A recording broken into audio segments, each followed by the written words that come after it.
I'm sorry, I'm not feeling well, so I need to leave early. I told my boss and got permission to leave early. In truth, while I was feeling a bit under the weather, the real reason I needed to leave early was something else entirely. As I entered my house, I heard some noises coming from the back room. Trying not to make any noise, I walked towards the back room and stopped in front of the door. Then, I heard indecent voices of a man and a woman coming from inside. Quietly, I opened the door and peeked inside. There were Mike and Emily, looking lovingly at each other. I really messed up marrying such an unattractive woman. Young and pretty is definitely better. I'm so happy.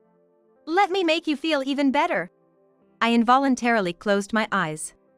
Even though our marriage was on the rocks, I still wanted to believe. But now, faced with this reality, I can't run away. There's only one thing left to do.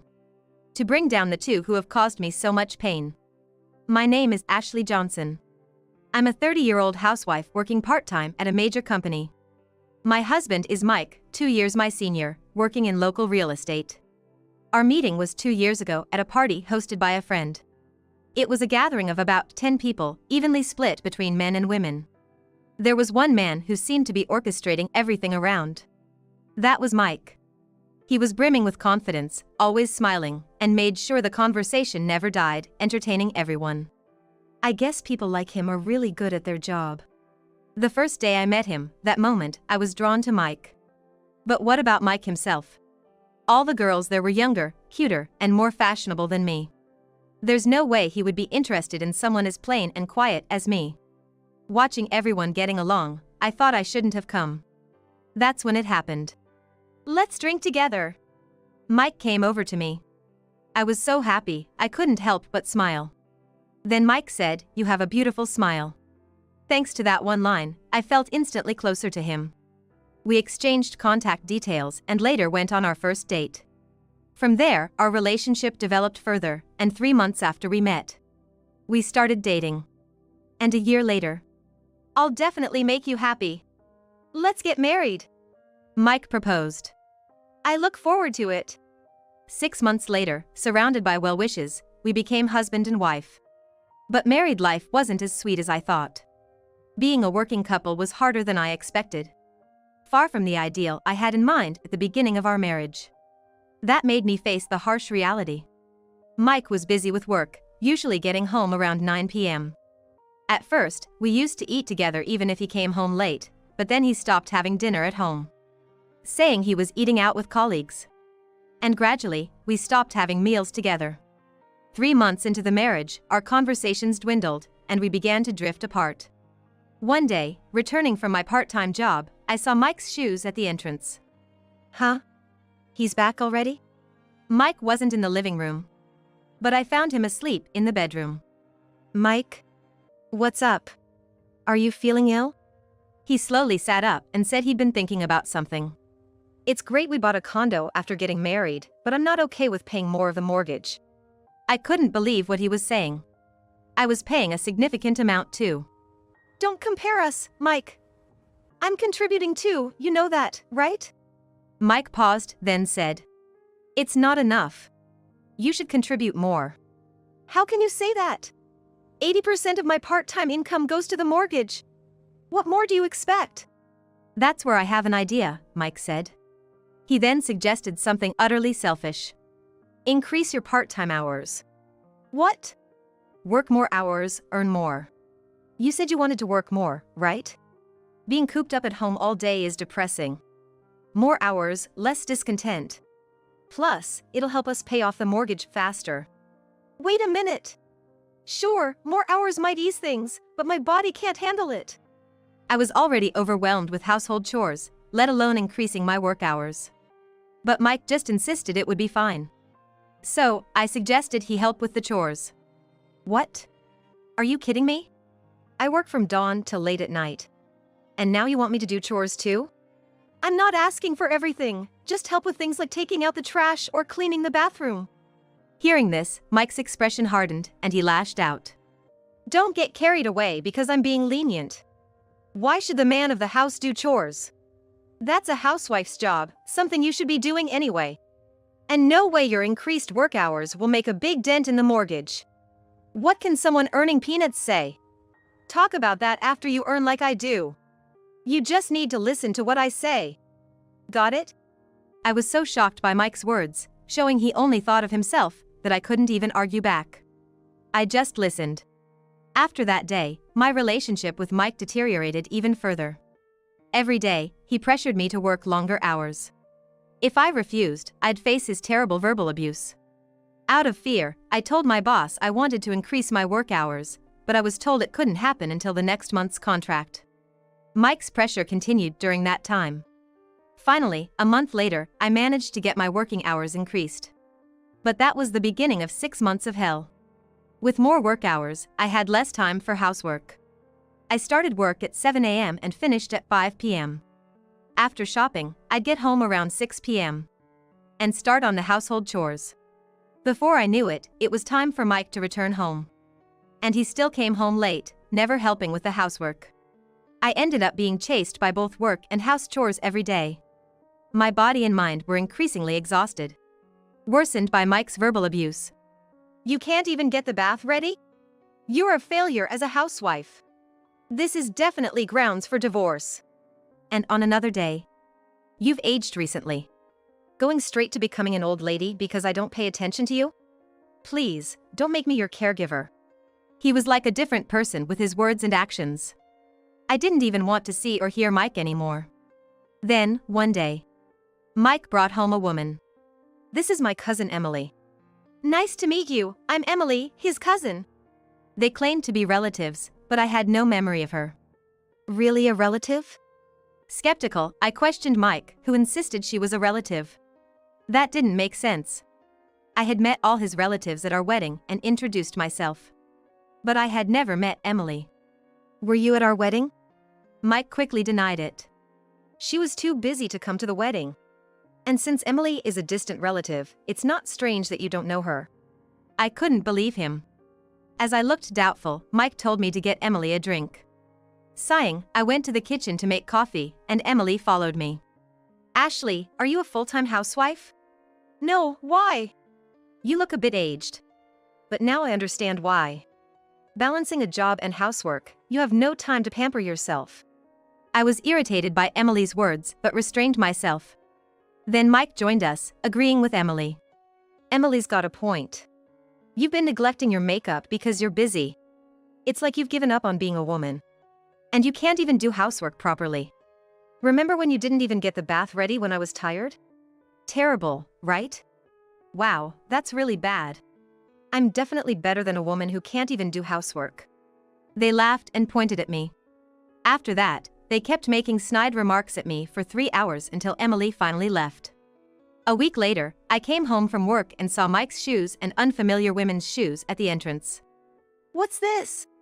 Feeling uneasy, I went to the living room. There I found Mike and Emily drinking wine. What are you doing? You're back? I got home a while ago. Oops, sorry for intruding. They both seemed already tipsy, their actions suspicious. 3 cans of beer and wine? That's a bit much.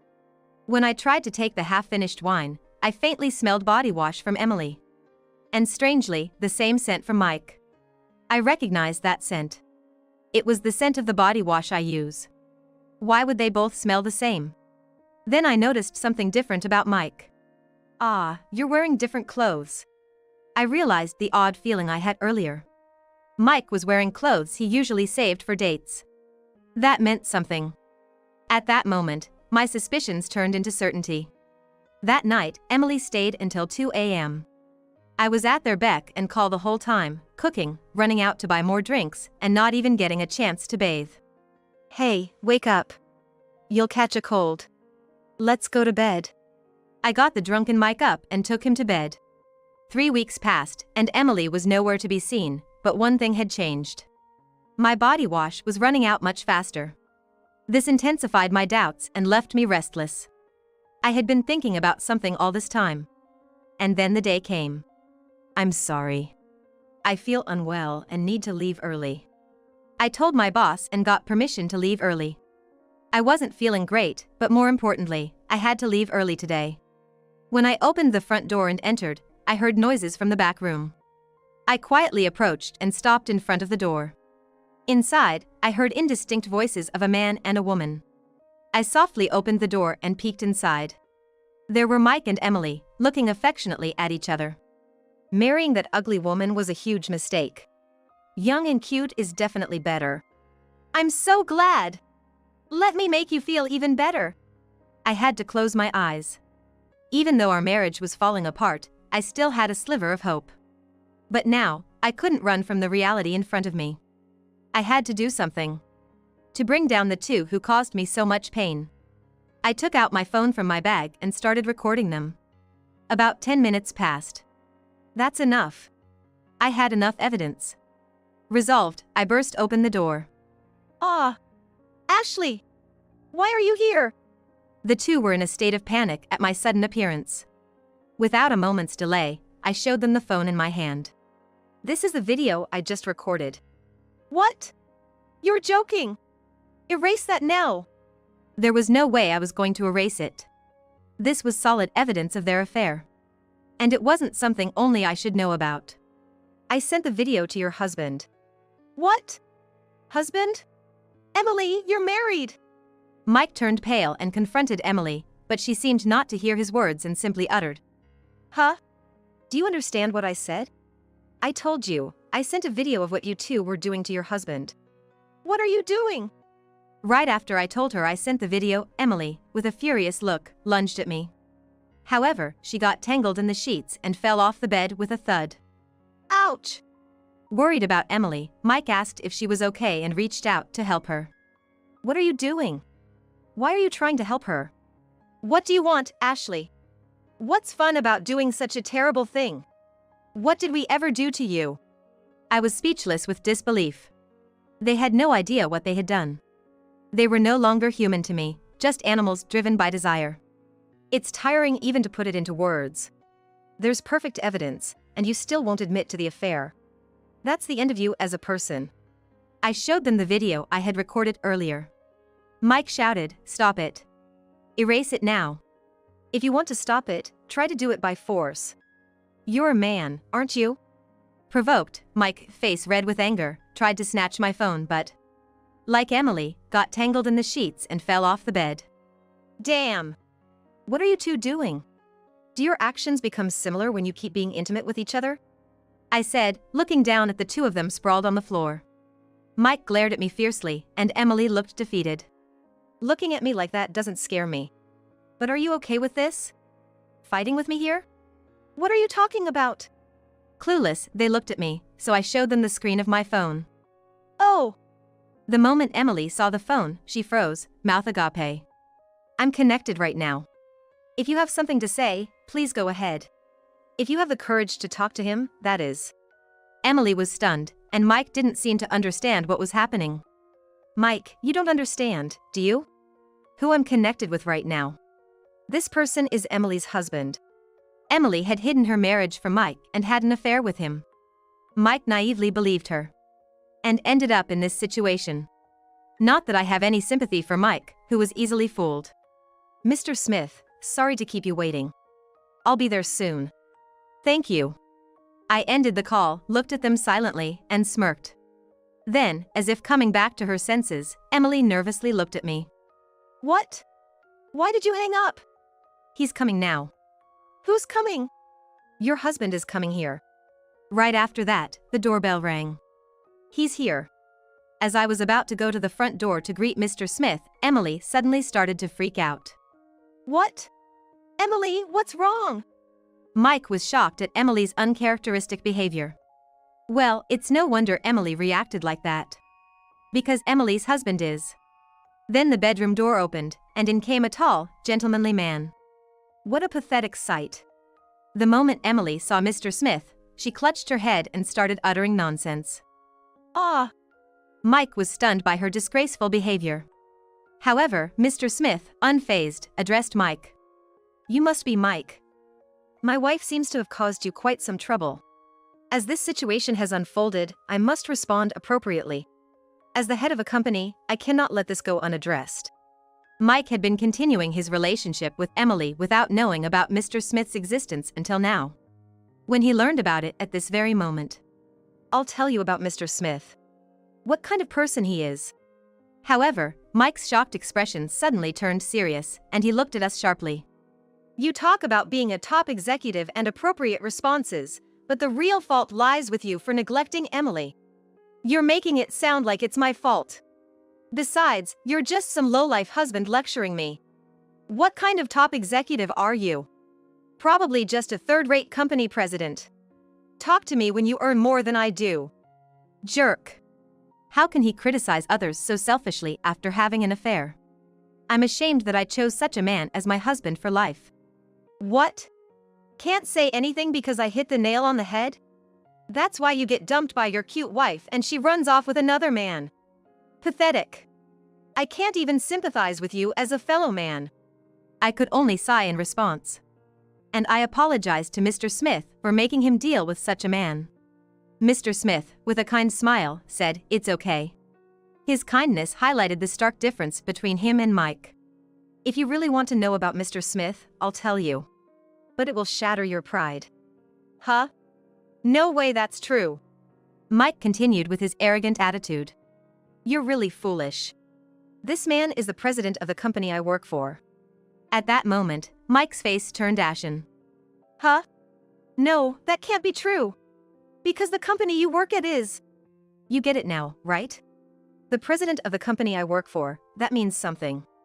I work at a local food manufacturer, Smith Iron Foods. It's a major company with well over 500 employees.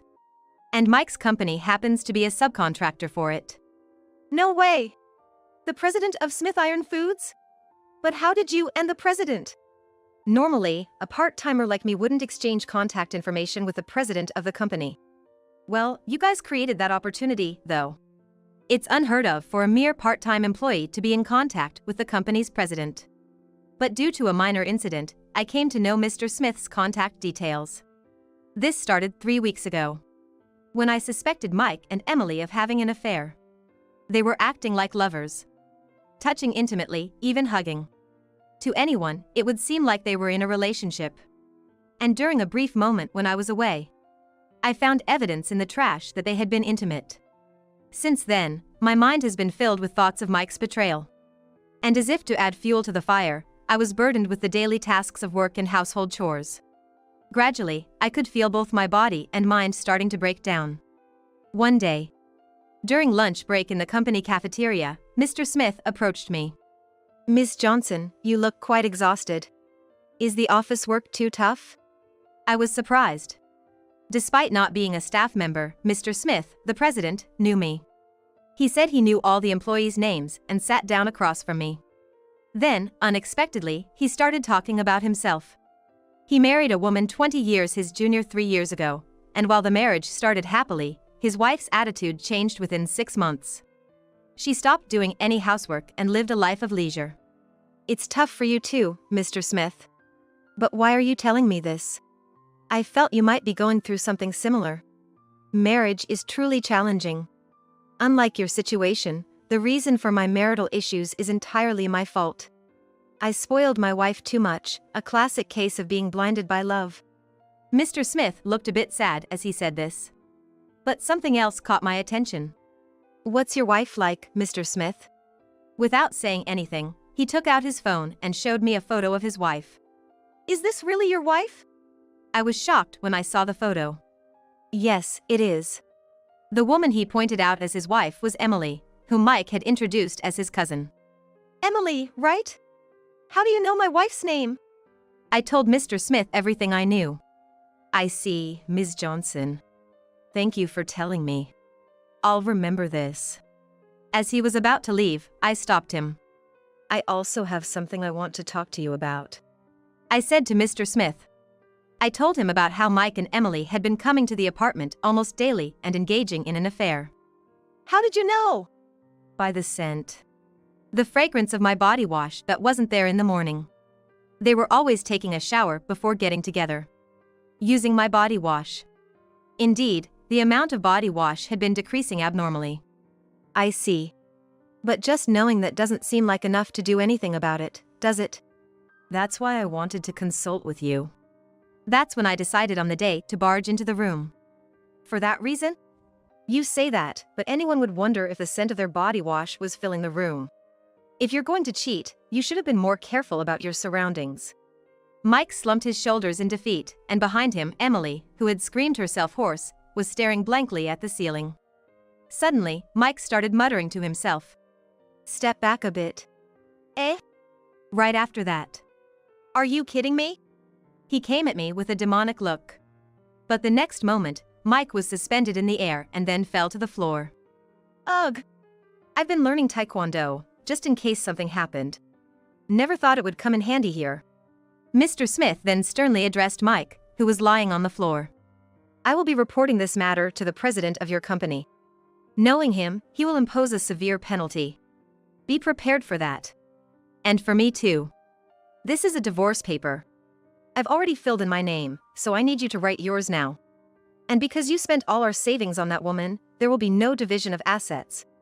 As for alimony, you can look forward to a call from my lawyer soon. Following that, both of them faced difficult times. Mr. Smith divorced Emily that day and demanded a substantial alimony. Emily, who had never worked before, now lives in a shabby apartment, working night shifts and allocating 90% of her earnings to pay the alimony.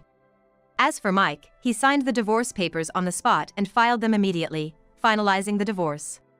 The next day, just as Mr. Smith said, Mike's boss demoted him and transferred him to a rural area. With the high alimony bill and his need to survive, he's been physically exhausting himself with construction work after his day job. Yet, he's still barely making ends meet and is now living a mentally tormented life. As for me, after the divorce, I sold the apartment we lived in and moved to a new one. My life, once devoid of freedom, is now filled with it. Since the incident, I've become quite close to Mr. Smith. I'm not ready to seek new relationships just after my divorce, but I hope to meet someone wonderful in the future.